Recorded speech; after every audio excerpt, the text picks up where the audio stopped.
दिनांक 24 जानेवारी 2025 रोजी आयुध निर्माणी भंडारा येथील LTPE या सेक्शनमध्ये भीषण स्फोट झाला होता।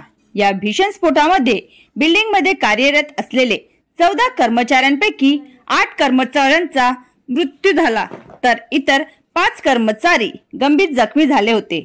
या संपूर्ण प्रकरणाची फिर्याद संजय कुमार जगरूप, प्रसाद गुप्ता, प्रमुख सुरक्षा अधिकारी आयुध निर्माणी भंडारा यांनी वैद्यकीय परीक्षण अहवालानंतर पोलीस स्टेशन जवाहरनगरला तक्रार केली होती। तसेच 5 जखमींपैकी एकाचा पुन्हा नागपूर येथे उपचारादरम्यान मृत्यू झाल्याने नागपूर शहरातील सीताबर्डी पोलीस स्टेशन येथे दाखल कागदपत्रानुसार तक्रार दाखल करण्यात आली। या भीषण स्फोटाची संपूर्ण चौकशी RX विभागातील LTPE सेक्शन मधील एक्स्ट्रीमिक्स मशीन व त्यातील उपकरणामध्ये बिघाड होता, परंतु सदर मशीन दुरुस्तीकडे दुर्लक्ष करण्यात आले। त्या मशीन व उपकरणांची नियमित साफसफाई व देखभाल याकडे दुर्लक्ष केल्यामुळे या निष्काळजीपणामुळे हा स्फोट झाल्याचे कारण समोर आले आहे।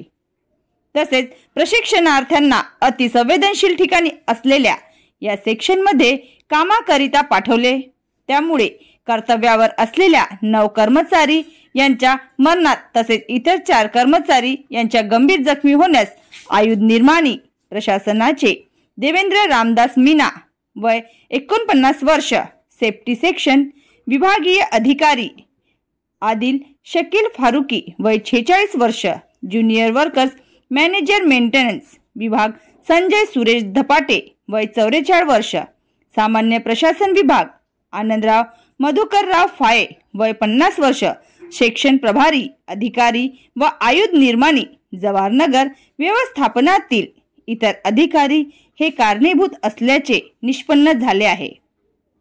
या सर्व प्रकरणाच्या सदरतर्फे पोलीस निरीक्षक विभाजी पाटील पोलीस स्टेशन जवाहरनगर यांच्या लेखी रिपोर्टवरून कलम 106 व कलम 125 भारतीय न्याय संहिता 2023 नुसार गुन्हा दाखल करण्यात आला आहे। या प्रकरणाचा पुढील तपास उपविभागीय पोलीस अधिकारी भंडारा श्री प्रशांत कुलकर्णी हे करीत आहेत।